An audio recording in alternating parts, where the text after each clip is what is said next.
చిన్న పాట పాడాలని ఆశపడుతున్నానండి. దేవుడు నాకు చదువు లేని దానికి నేను అస్సలు చదువుకోలేదండి. ప్రభువా ఒక్కరోజు ఉపవాసం ఉండి, ప్రభువా నాకు చదువు నేర్పయ్యా, నువ్వే నా మాస్టరు, నేను నీ స్టూడెంట్, నేను అడిగానండి. దేవుడు నాకు చదువు ఇచ్చాడు.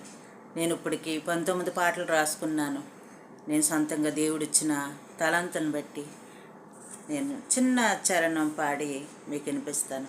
అన్ని పాటలు పాడలేను, చిన్న చిన్నగా పాడుతూ ఉంటాను, ఇందులో పెడతా ఉంటాను, చూస్తూ ఉండండి, ఆదరించండి. దేవుని మాటలు వినండి, మీకు దీవెన కలుగుతుంది.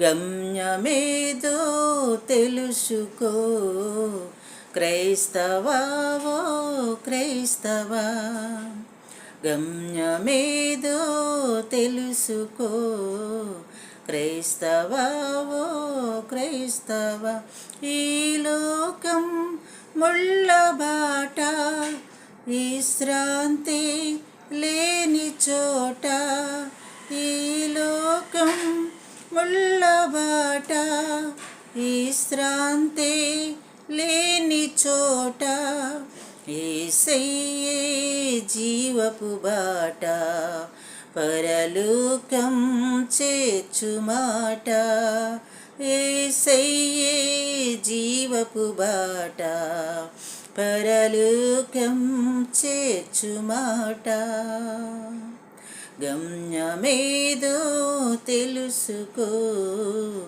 క్రైస్తవా, ఓ క్రైస్తవా, చీకటి నుండి వెలుగులోనికి, మరణము నుండి జీవములోనికి, చీకటి నుండి వెలుగులోనికి, మరణము నుండి జీవములోనికి, నన్ను నడిపిన నా యేసయ్యా, నన్ను నడిపిన నా యేసయ్యా, గమ్యమేదో తెలుసుకో క్రైస్తవా, ఓ క్రైస్తవా. అంతే కదండి, మన గమ్యం ఏంటి? మనం ఎక్కడి నుంచి వచ్చిన వారు? మన పరదేశులమే కానీ ఇక్కడ వారం కాదు. దేవుడు మనం సృష్టించి ఈ లోకంలోకి పంపించాడు. మళ్ళీ దేవుని దగ్గరికి మనం వెళ్ళిపోవలసిందే. మనకి ఇక్కడ ఎంత మేడలో మిద్దెలు కట్టుకున్నా కానీ ఏమీ తీసుకెళ్ళమండి. ఒట్టు చేతులతో వచ్చాం, ఒట్టు చేతులతో వెళ్ళిపోవలసిందే.